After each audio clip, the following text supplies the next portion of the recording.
Hello, I'm Michelle Marvig of peaceville.com.au. Today I'd like to take you through the steps to make a triple rail quilt. This is an ideal project for a first quilt or for a quick quilt. So the triple rail is a very old design and it, as per the name, requires 3 fabrics to make rails. So this quilt that I have made previously, I made for my granddaughter. So she loves pink, so we have 3 shades of pink in this quilt with a fun border fabric featuring dinosaurs. So today we're going to take you through my grandson's quilt, which is featuring Batman fabrics because he loves Batman. This quilt, his sister's quilt, I used 2-inch strips. For Hugh's quilt, I've only used 1.5-inch strips. And the scale of this makes quite a bit of difference. If I lay one over here, there's considerably more piecing in the smaller scale. Not hard, and there's lots of tips I'm going to teach you along the way to make this job more accurate and easy to do. So for this quilt, I started with my border fabric. The border fabric is a large print with multiple colours in it. So from that border print, of which you need 1.5 meters, I then chose 3 contrasts: the yellow, the aqua and a black. Of these prints we need 55 centimetres each. After I'd pieced my centre, I then decided that I needed an inner border to stop the piece design and the outer border from blending because they were both so busy, and I just need 20 centimetres of this fabric in here. So once you've collated all of your fabrics, we'll then be ready to start cutting our strips and actually sewing our triple rail quilt.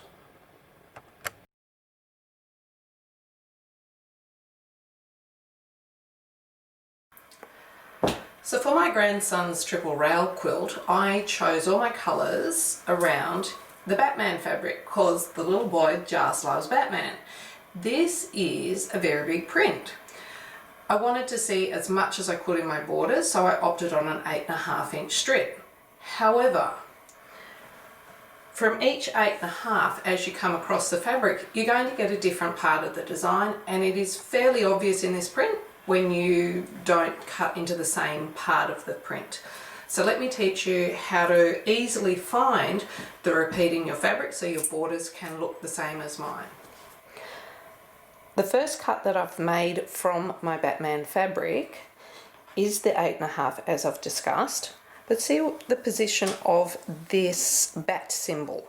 It's roughly 4 inches in from that edge.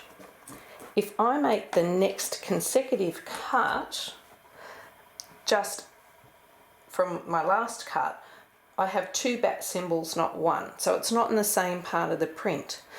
But there's an easy way to find it.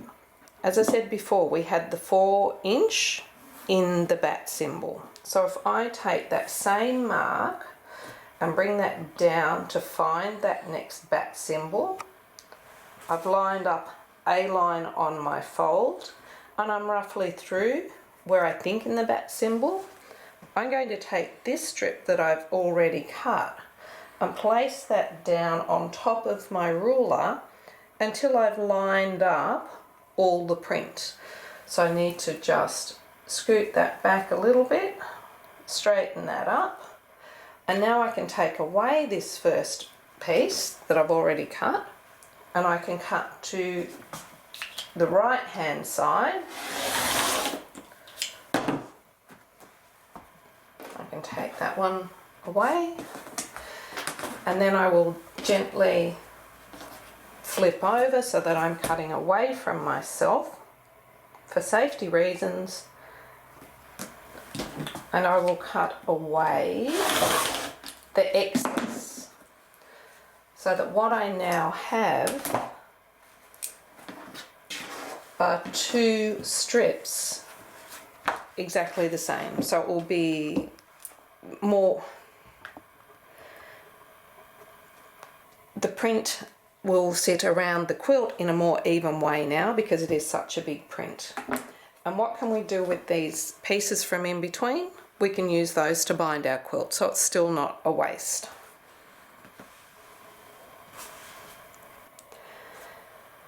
Once we have cut all of our 1.5 inch strips, we need to sew these 3 strips together in the same order to create our triple rail. While this is simple piecing, there are some good tips that I can give you to make for accurate sewing. So first of all, we're not going to sew all 3 strips together and then press. We're going to sew 2 strips together and press, and then add the 3rd. And the other thing that we're going to do is I'm going to start my sewing with the same part of the printed edge at the top every time so that I know where I'm starting and finishing. But I will also use that as a reference for the next stage that I'm going to show you. So now, as I said, we're not going to sew 3 together. We're actually going to take the first 2 and sew these top to bottom. Let me take you to the machine. So I have my first 2 strips, right sides together, have the selvage still left on there. I'm ready to place them under my foot to do a 1/4 inch seam. I have set my machine up into 1/4 inch stitch, which is a selection on my screen, which gives me 1/4 inch from the needle to the very edge of my foot. However, I'm going to take the length of stitch down from 2, which is its basic, to 1.8. It's only a small amount, but it means we're going to put more stitches in, which will make the seams more stable when we cut this apart later.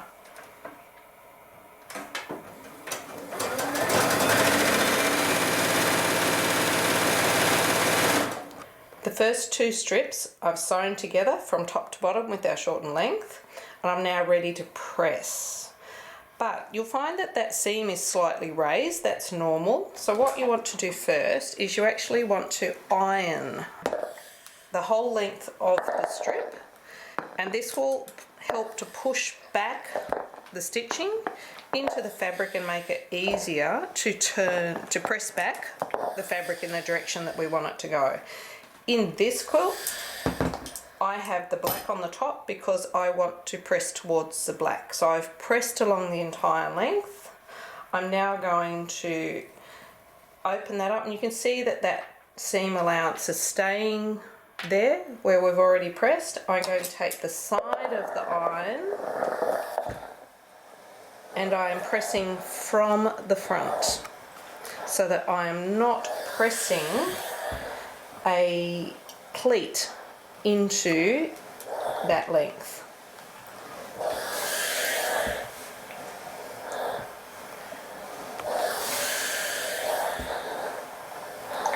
So the side of the iron is doing all the work for me.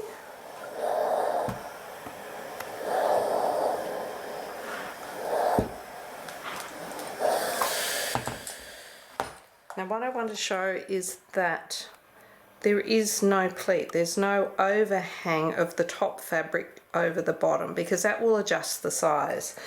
And before you even do a second set of strips, I'd like you to take the set of strips that you have just sewn,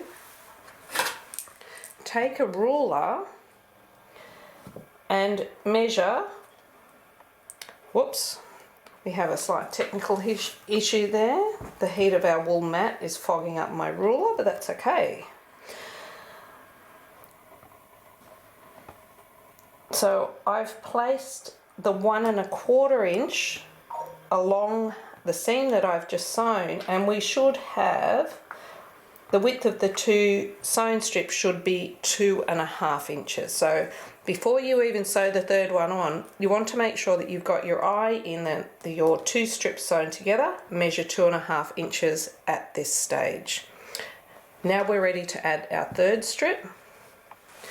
But as I said, we've started and sewn from the top to the bottom here using the printed selvage as a guide. To sew the 3rd strip on, I'm going to line up my printed selvage at that top edge, but I'm going to gently work my way down the length, because I am going to start actually sewing from the bottom, what was the bottom of our strips. So the end is not together, but it's not important. What it means is that I've sewn down this side, I'm going to come back. So the machine does have a slight push in it, and we're going to counteract the first seam with the direction of the second seam. So we're back to the sewing machine now. Sewing the third strip to our set.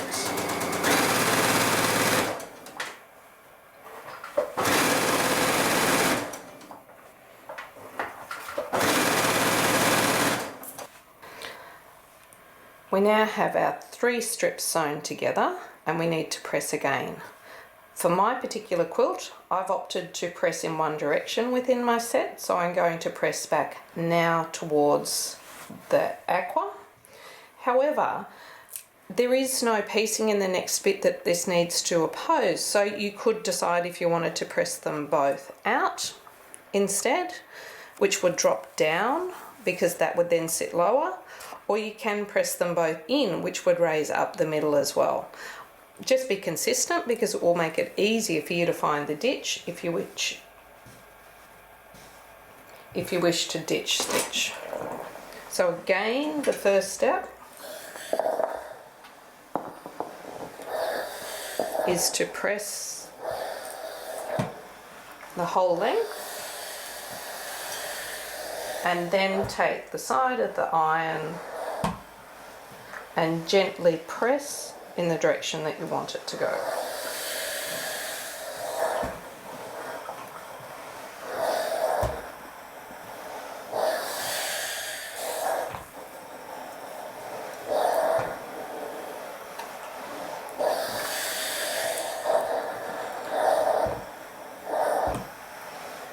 It's when you're pressing or ironing something with multiple seams that you are more likely to get a pleat.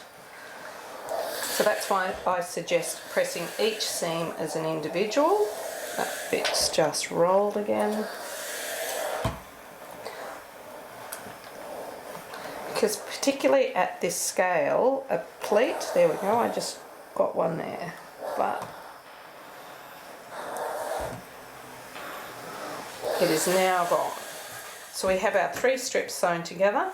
As you can see, the ends may not come together. It's not important, we're going to trim those off, which is our next step. So as a right-hander, my strips have the bulk on the right-hand side. We should measure 3.5 inches from raw edge to raw edge before we start. This will make the next stage easier. The idea of a triple rail is that you cut a square the same size as your strips are. So this is measuring 3.5 in width. We're now going to come down 3.5 in length.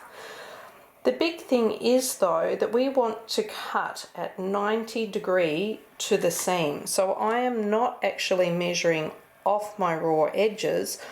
I have got the lines on my seams and I'm lined up 2 lines on that, so 1 inch apart, and I'm now going to make my cut. Because it's the beginning, the 3.5 measurement is inside the bit that I will trim off at the next stage, because I want to cut away from myself safely, ready to make the next cut.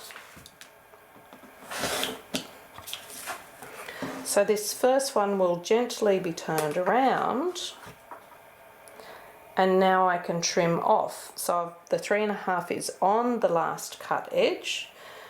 My 1.5 inch marks are on my seam, and now I can trim that excess off the end.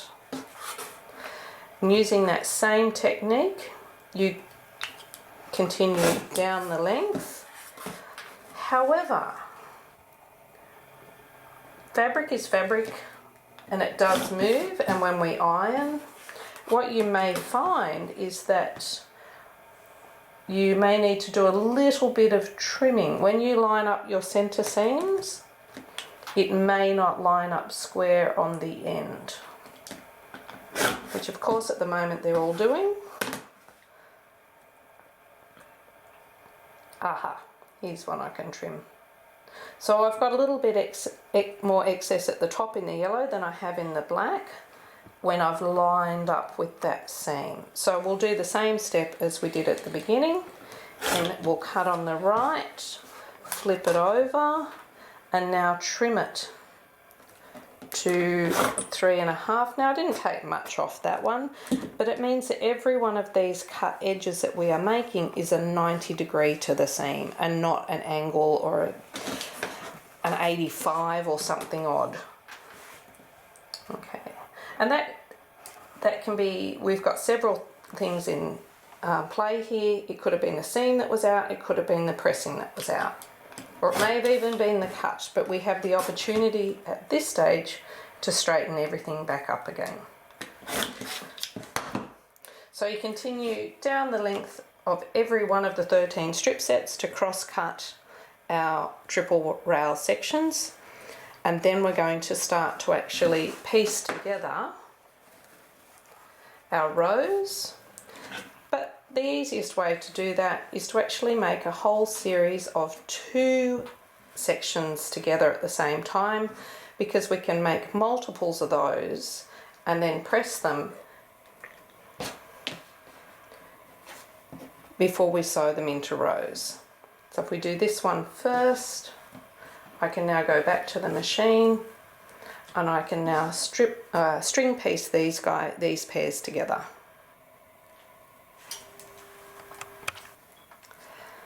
So our pairs that we laid up and we stitched, I've now pressed. There are seams in this side and not in that side. So towards the upright rail is the way that I've pressed all of these, and that's the way it wants to go, rather than fighting to press it back on the actual seams in the other direction. So now this is the second last row of my quilt. There is 11 sections in every row. We now need to lay out 5 pairs plus 1 extra for the row. So with this row, I'm going to lay this up, and here's the L that's happening between the 2 colours. So we can lay these down across. Now it's not quite fitting on the table, but I know that when I get to the end I'm going to have 5 pairs, and the one on the actual end of the row to make my 11th will need to go back to being whatever that is, and that will give me the end of the row. To sew these together, when you take it to the sewing machine, you've got 2 options. We can sew with the black on the top, or we can sew with the seams. I'm going to go with the seams because when we sew, that machine will press those down. It won't tend to flip them back. So we're going with the direction of the seams. And once again, once they're sewn, we're going to press back towards the upright rail, away from the bulk. We need to make 13 rows, each with 11 blocks. However, you do have the 2 different combinations of where you start and finish each of the rows. Once we've actually made our rows of 11, it's easier to sew 2 rows together in pairs throughout the body of the quilt, and then sew those pairs together to make the quilt. So I have 2 of our alternating rows here. They simply start off by 1, and that gives us our L within the design. So I'm going to flip one on top of the other, and what you will now find is that those opposing seams are locking, because our upright rail is in the opposite positions. So locking those 2 in, I'm then going to take a pin and I'm going to pin the seam that is likely to flip. So in this case, that's the seam that's underneath. So if I come along to the next seam junction, it is the seam that is on top that I'm now going to pin. So nestle the 2 seams and then pin. Now I do have my pins separated on my pin tin into different styles. The ones that I'm working with today are Matilda's Own patchwork pins. They are 0.5 of a mil thick in the shaft, which is not too thick.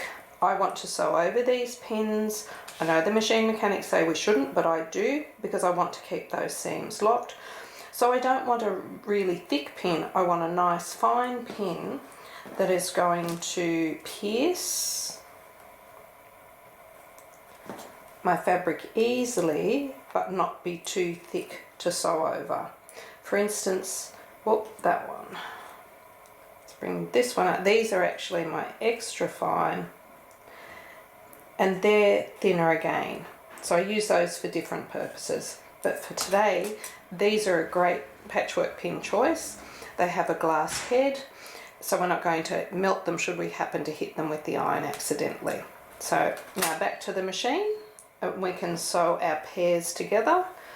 We can press, it doesn't matter which way we press in this particular quilt because there's nothing in the next border and there's bulk in both sides. So we can press up or down, it actually doesn't matter. Press our pairs, then sew our pairs together to make our centre until we have a total of 13 rows sewn together to make the centre of our quilt. We have all the rows of our quilt together and we're now ready to add our first border. For this quilt, I've chosen a 1.5 inch wide cut strip. For my grandson's quilt, it's a black print. Some instructions may tell you to sew your border on and then trim off.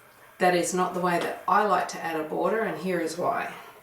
If your quilt's not square through the centre at this point and you just add a border on and trim it, you can make it further out of square.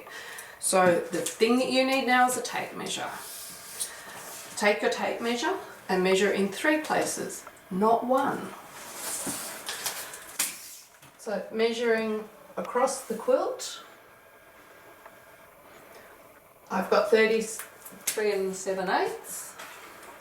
Coming down to another point in the quilt, I actually do have the same measurement. And a third time is the same, and even a fourth time right at the bottom, I've come up a little bit shorter. However, I'm going to go with my measurement of 33 7/8 because that was my most consistent. Or if you have more, you want to add them all together and cut it to the average. So that if the top of the quilt was wider and the bottom narrower, and you weren't going to do any other fixing mechanism of unpicking and resewing seams, you would tuck one in and pull the other out, and both the top and bottom border would be cut to one size, squaring your quilt up. To add the borders to the quilt,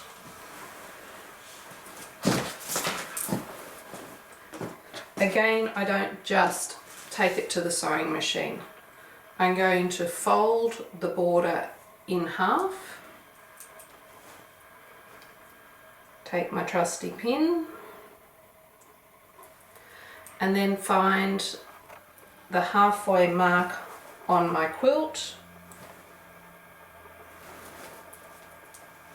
which is not in a seam, it's actually in the middle of a piece.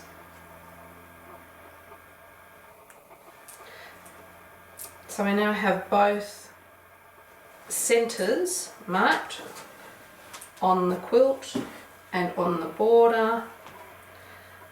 I can match those 2 pins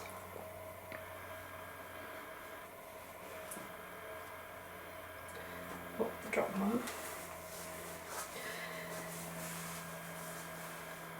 I'm going to match the end, the cut end, to the edge of that quilt centre, the same on the other end.